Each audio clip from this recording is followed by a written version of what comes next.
brain health for Africans is very understudied.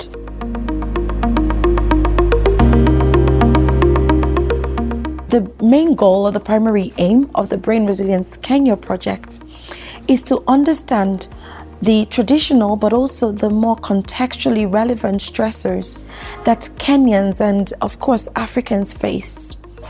And quite importantly, what are the methods, the unique ways that they cope with this stress? Because I think that once we can really understand African resiliency, we can start to adopt these strategies and mechanisms globally as well to help people cope better, because we know that life will always bring stressors, but we need to start finding ways to thrive, not just survive despite the stressors. If we have a strong mind and a strong brain, we can weather the storms of life much better and recover much quicker. We can stay healthier for longer. We can be happier and live a life that's more socially connected to other people, which is essential because at the end of the day, connections to other people on the outside build connections in our brains on the inside. This is a study that is targeting adult Kenyans living in Nairobi.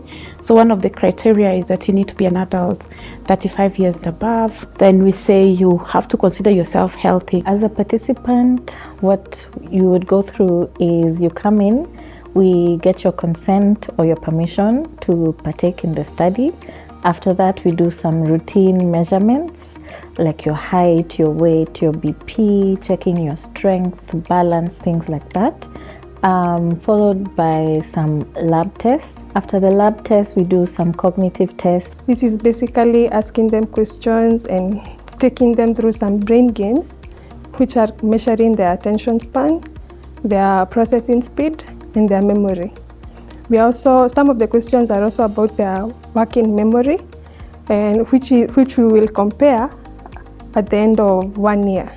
Not only is cancer a stress to the patient, emotionally, physically, but what we do as a treatment of cancer also has a total change of paradigm in the patient's well-being.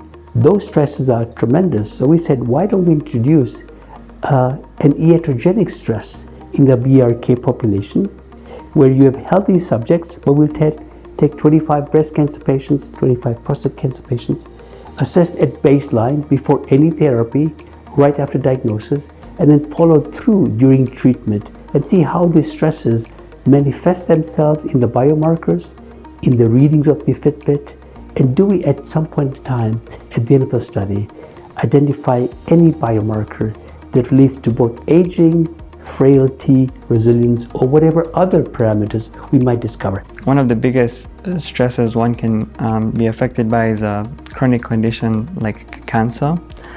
It not only affects a patient, but it can affect the caregiver that has a very essential role even in their care and coordination and navigation. We want to be able to boost resiliency in people who may not be naturally resilient, because we think everyone needs to get a chance to thrive despite any pressures, whether they're from the climate, from the society, or even on an individual level.